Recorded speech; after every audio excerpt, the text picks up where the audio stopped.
In my previous benefice in Leicestershire, we tried a Easter sunrise service on the grand ramparts of Belvoir Castle, overlooking the Vale of Belvoir. Wonderful setting, and it drew a good collection of people.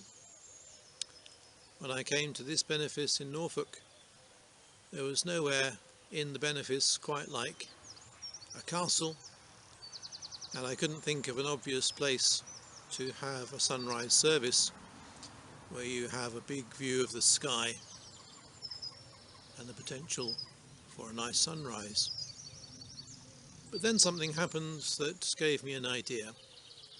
The old ruins of All Saints Little Ryborough were exposed on the hillside there, hillside in Norfolk terms, a rather beautiful setting with a great big marble angel that has stood about 100 years or so. And suddenly I thought, yes, now that this little spot has been exposed and opened out, it would be just the right setting for an Easter sunrise service. So we tried it for the first time back in 2012.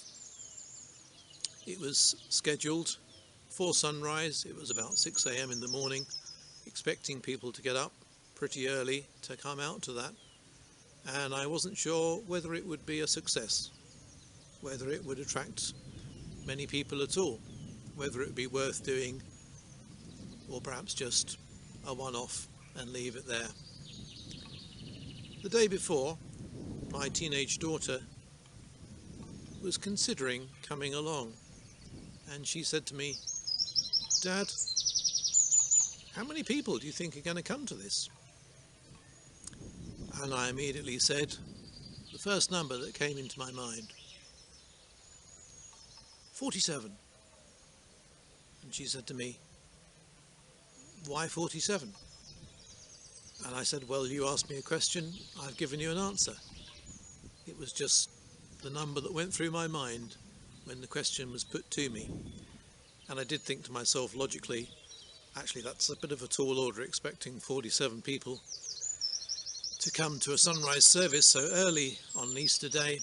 Might be the first of 2 services they end up having to go to. Is that really realistic? So the day came, and I got up in the darkness and made my way to Little Ryborough and stood on the top of the little hillside, the escarpment there, waiting for people to arrive. And it was just me, in my clerical cloak, keeping warm with the darkness and the cold and the damp air still surrounding me. And it got to within a few minutes of 6 AM. And I looked down the lane, and shadows were emerging, walking up the lane towards the site of the ancient church and the churchyard and the ruins. And one by one, and in 2s and 3s and little groups, people came out of the gloom from out of nowhere and joined me standing at the top of that little hill. And in the end we had a half-hour service with a roaring bonfire and the angel looking over us, and it was a lovely group of people. We sang, and we prayed, and we thought, and we shared fellowship in a very special setting and a very unique moment in the church's year.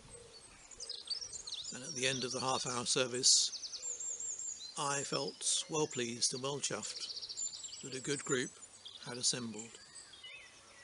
And as we started to make our way back towards the gate and then to our cars and to go and have a hearty breakfast in the neighbouring Great Ryborough Church, somebody called across to me,